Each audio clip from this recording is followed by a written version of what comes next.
ഗവൺമെൻറ്റിൻ്റെ ഊരാളും കേണിനും എല്ലാ വർക്കുകളും കൊടുക്കുന്ന പോലെ തന്നെ സർവകലാശാലയ്ക്ക് വേണ്ടി ഗവൺമെൻറ്റിൻ്റെ എല്ലാ സോഫ്റ്റ്വെയർ വർക്കും കൊടുക്കുകയാണ്. സാമ്പത്തിക തട്ടിപ്പ് നടത്താൻ പറ്റിയ മേഖലയാണെന്ന് കണ്ടെത്തിയത് മുഖ്യമന്ത്രി പിണറായി വിജയൻ്റെ ആദ്യകാല സെക്രട്ടറി ആയിരുന്ന ശിവശങ്കറാണ്. ഇന്ത്യയിൽ ആദ്യമായി ചിപ്പുണ്ടാക്കിയെന്ന് പറഞ്ഞുകൊണ്ട് സംസ്ഥാന ഗവൺമെൻറ്റിൽ നിന്നും ആ അധ്യാപകന് 25 ലക്ഷം രൂപ പാരിതോഷികം വാങ്ങിച്ചു. CPM അനുഭാവിയായ CPMന് വേണ്ടപ്പെട്ട വിജയ് ചന്ദ്രു എന്ന് പറയുന്ന ഒരു കർണാടക സ്വദേശിയായ ഒരു മലയാളിയാണ് ഇതിൻ്റെ ചെയർമാനായിട്ട് വെച്ചിട്ടുള്ളത്. അദ്ദേഹത്തിൻ്റെ അധ്യക്ഷതയിൽ യോഗം ചേർന്നു പറഞ്ഞാൽ കാലാവധി കഴിഞ്ഞതാണ്.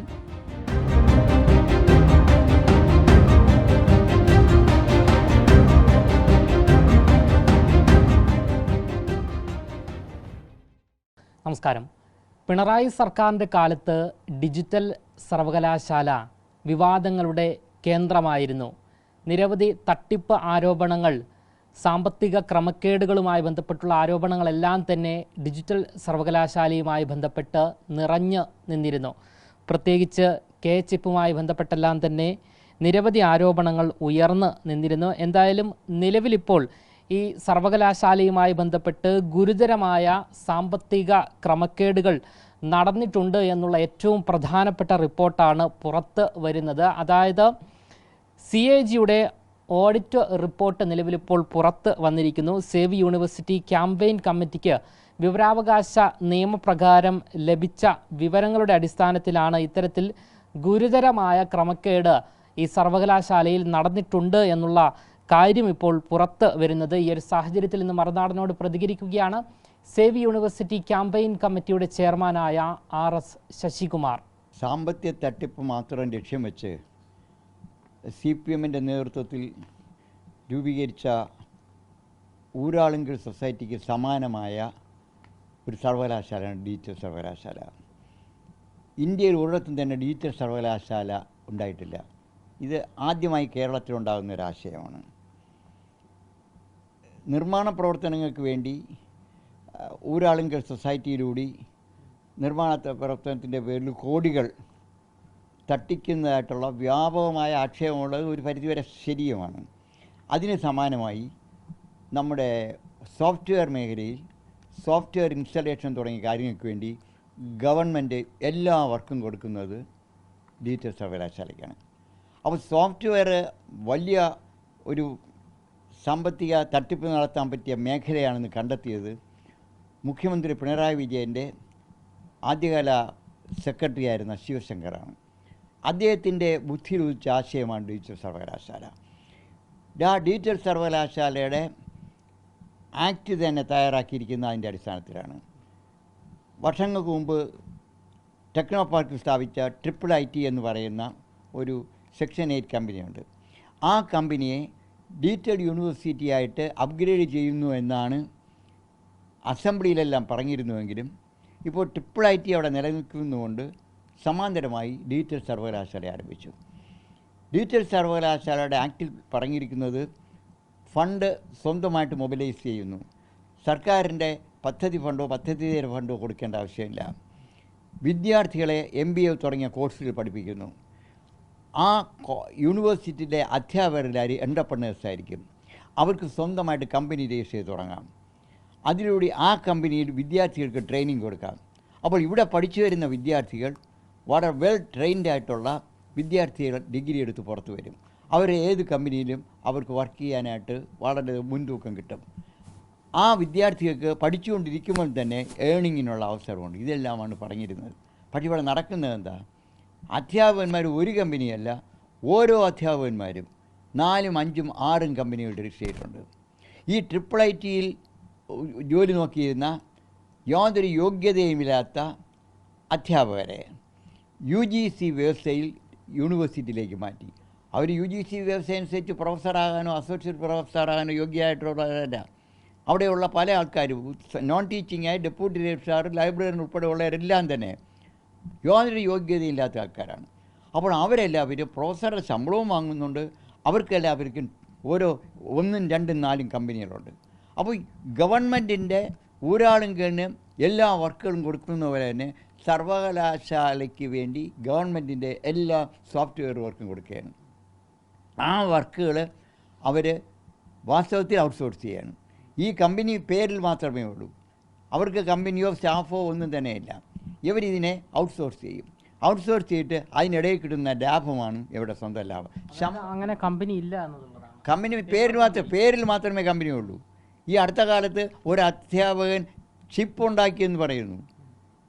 ഇന്ത്യയിൽ ആദ്യമായി ചിപ്പ് ഉണ്ടാക്കിയെന്ന് പറഞ്ഞുകൊണ്ട് സംസ്ഥാന ഗവൺമെൻറ്റിൽ നിന്നും ആ അധ്യാപകന് 25 ലക്ഷം രൂപ പാരിതോഷികം വാങ്ങിച്ചു. കഴിഞ്ഞ ഒരു കൊല്ലത്തിനുമാണ് അറിയുന്നത് ഇന്ത്യ ചിപ്പ് നിർമ്മാണം ആരംഭിക്കാൻ പോകുന്നു.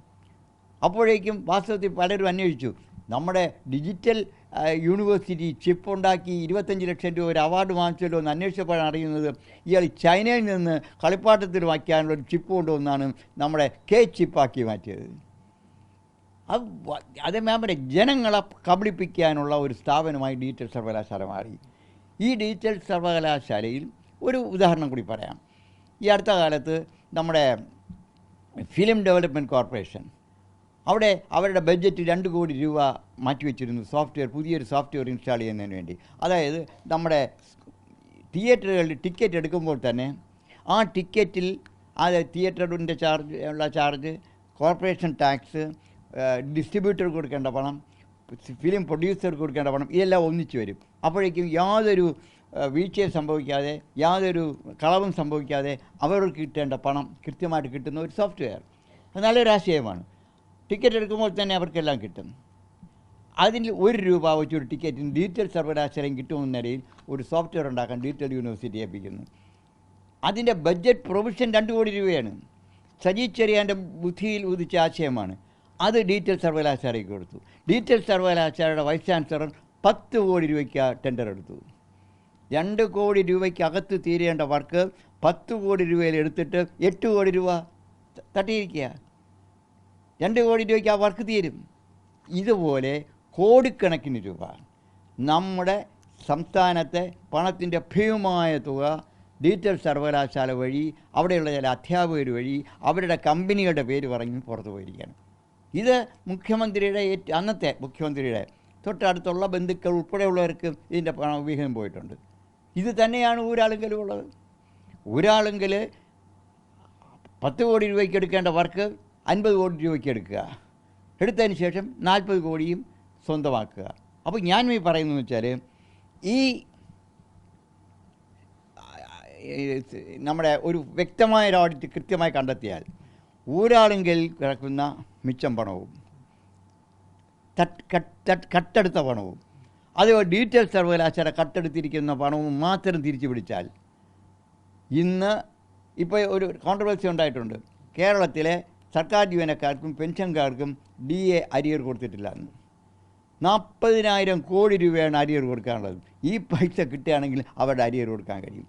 40,000 കോടിയിലധികം രൂപയുടെ ക്രമക്കേട് ഡിജിറ്റൽ യൂണിവേഴ്സിറ്റിയിൽ മാത്രം നടന്നിട്ടുണ്ടാകാമെന്നുള്ളതാണ്. ഡിജിറ്റലിലും ഊരാളുങ്കലുമായിട്ട് രണ്ടിടത്തുമായിട്ട് ഇവരുടെ കാര്യം ഈ നിർമ്മാണ പ്രവർത്തനങ്ങൾ, അതേപോലെ തന്നെ സോഫ്റ്റ്വെയർ വർക്ക് മുഴുവനും ഗവൺമെൻറ് ഇൻട്രസ്റ്റ് ചെയ്തതിൻ്റെ പണം മുഴുവനും സർക്കാർ ജീവനക്കാരന് കൊടുക്കേണ്ട DA എമൗണ്ടാണ്. ആ DA കൺവെർട്ട് ചെയ്താണ് ഇവർക്ക് കൊടുത്തത്. അപ്പോൾ ഇതിനകത്ത് ഈ പണം മുഴുവൻ ഇവിടെ ഉണ്ട്. ഈ പണം തിരിച്ചു പിടിച്ചാൽ കൊടുക്കാൻ കിട്ടും. അതിനു വേണ്ടിയുള്ള ഇച്ഛാശക്തിയാണ് ഗവൺമെൻറ് കാണിക്കേണ്ടത്. അത്ര വലിയ പ്രകടമായ തട്ടിപ്പാണ് നടന്നിരിക്കുന്നത്. ഇത് നടത്തുന്നതിന് വേണ്ടി സജി ഗോപിനാഥ് എന്ന് പറയുന്ന നമ്മുടെ ടെക്നോ പാർക്കിൽ തന്നെ ഈ ഒരു സ്റ്റാർട്ടപ്പ് മിഷൻ ഉണ്ടാക്കിയിരുന്നു. പിണറായിയുടെ ഗവൺമെൻറ് തുടങ്ങിയ സമയത്ത് 2016-17 അത് ഈ സജി ഗോപിനാഥ് എന്ന് പറയുന്നത് ഒരു മാനേജ്മെൻറ്റിലെ പ്രൊഫസറാണ് കാലിക്കറ്റിലെ. അദ്ദേഹം CPMൻ്റെ ഒരു സ്വന്തം ആളാണ്. അദ്ദേഹത്തെക്കുറിച്ച് പറയുന്നതിന് ഏറ്റവും ഈ രീതിയിൽ വിദഗ്ധമായ രീതിയിൽ തട്ടിപ്പ് നടത്താൻ വളരെ എല്ലാ രീതിയിലുമുള്ള കഴിവുള്ള ഒരു പ്രൊഫസറാണ്, ഒരു മാനേജ്മെൻറ്റ് എക്സ്പെർട്ടാണ് അദ്ദേഹം. അങ്ങനെ ഒരു വലിയ ആരോപണമുണ്ട് അദ്ദേഹത്തെക്കുറിച്ച്. അദ്ദേഹത്തെ തന്നെ കൃത്യമായിട്ട് സ്റ്റാർട്ടപ്പ് മിഷൻ്റെ ഡയറക്ടറാക്കി, അതിനോടൊപ്പം തന്നെ ഈ ഇവിടെ ഉണ്ടായിരുന്ന IIITയുടെ ഡയറക്ടറുമാക്കി. ആ IIITയാണ് ഡിജിറ്റൽ യൂണിവേഴ്സിറ്റിയിലേക്ക് മാറ്റിയത്. ആ ഡിജിറ്റൽ സർവകലാശാലയുടെ ഫസ്റ്റ് വൈസ് ചാൻസലറായി സജി ഗോപിനാഥ് നിയമിക്കുകയും ചെയ്തു. അദ്ദേഹത്തിൻ്റെ കാലാവധി കഴിഞ്ഞപ്പോഴത്തേക്കും ഈ അടുത്ത കാലത്ത് ഇപ്പോൾ KTUവിൻ്റെ വൈസ് ചാൻസലറായിരിക്കുന്ന ഡോക്ടർ സിസ തോമസിനെ താൽക്കാലിക VC ആയിട്ട് ഗവർണർ നിയമിച്ചിരുന്നു. 6 മാസക്കാലം അവിടെ വൈസ് ചാൻസലറായിരുന്ന സമയം കൊണ്ടാണ് ഈ ഗുരുതരമായ നമ്മളെല്ലാം ഞെട്ടിപ്പിക്കുന്ന തട്ടിപ്പ് പുറത്തു വന്നത്. അത് സംബന്ധിച്ച് ഒരു റിപ്പോർട്ട് തയ്യാറാക്കി ഗവർണർക്ക് കൊടുത്തു.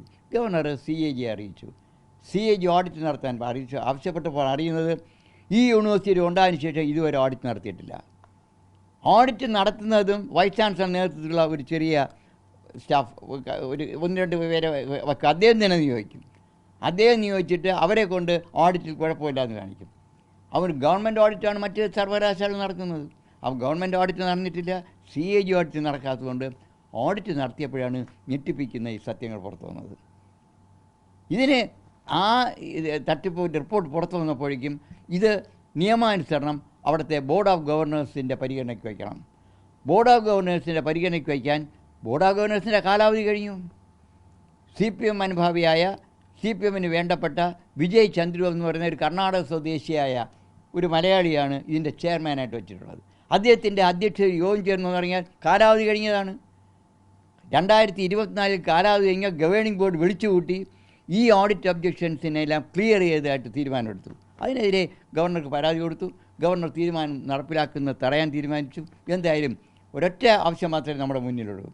ഇവിടെ നടന്നിരിക്കുന്ന ഈ തട്ടിപ്പ് ഊരാളുങ്കൽ മോഡലിൽ ഡിജിറ്റൽ സർവകലാശാലയിൽ സജീവ് ഗോവിന്ദൻ്റെ നേതൃത്വത്തിൽ നടന്ന തട്ടിപ്പ് പൂർണ്ണമായും കണ്ടെത്തുന്നതിന് ഒരു വളരെ അൺക്വസ്റ്റ്യൻഡ് ആയിട്ടുള്ള ഇൻറ്റഗ്രിറ്റിയുള്ള ഒരു പോലീസ് ഓഫീസറെ നിയമിക്കാൻ നമ്മുടെ ആഭ്യന്തര വകുപ്പ് മന്ത്രി തയ്യാറാവണമെന്ന് ആവശ്യപ്പെട്ടുകൊണ്ട് ഒരു നിവേദനം ഇന്ന് ആഭ്യന്തര മന്ത്രിക്ക് നൽകുകയാണ്. തീർച്ചയായിട്ടും അതിലൂടെ ഈ തട്ടിപ്പ് മുഴുവൻ കണ്ടെത്താനും കുറ്റം ചെയ്തവരെ മുഴുവനും കയ്യാമം വയ്ക്കുവാനും നമ്മുടെ ഈ എക്സസ് ആയിട്ട് പിടിച്ചെടുത്ത് പണം മുഴുവൻ തിരിച്ചു പിടിച്ചെടുക്കുവാനും സാധിക്കുമെന്നുള്ള പ്രതീക്ഷയാണുള്ളത്. എന്തായാലും കഴിഞ്ഞ സർക്കാരിൻ്റെ കാലത്ത് ഡിജിറ്റൽ സർവകലാശാലയിൽ അതായത് തിട്ടപ്പെടുത്താൻ സാധിക്കാത്ത വിധത്തിലുള്ള സാമ്പത്തിക ക്രമക്കേടുകളാണ് നിലവിലിപ്പോൾ നടന്നിരിക്കുന്നത് എന്നുള്ള റിപ്പോർട്ടുകളാണ്, ഏറെ നിർണായകമായ റിപ്പോർട്ടുകളാണ് നമുക്ക് ലഭിക്കുന്നത്. അതുകൊണ്ട് തന്നെ നിലവിലുള്ള ആഭ്യന്തരമന്ത്രി ഈ ഒരു വിഷയം പരിഗണിച്ചുകൊണ്ട് ഈ കുറ്റക്കാർക്കെതിരെ കൃത്യമായ നിയമ നടപടി സ്വീകരിക്കും എന്നുള്ള പ്രതീക്ഷയാണ് RS ശശികുമാറും നമ്മളോട് പങ്കുവയ്ക്കുന്നത്. ക്യാമറമാൻ ആഷിക്കിനൊപ്പം അമൽ രുദ്ര, മറുനാടൻ മലയാളി, തിരുവനന്തപുരം.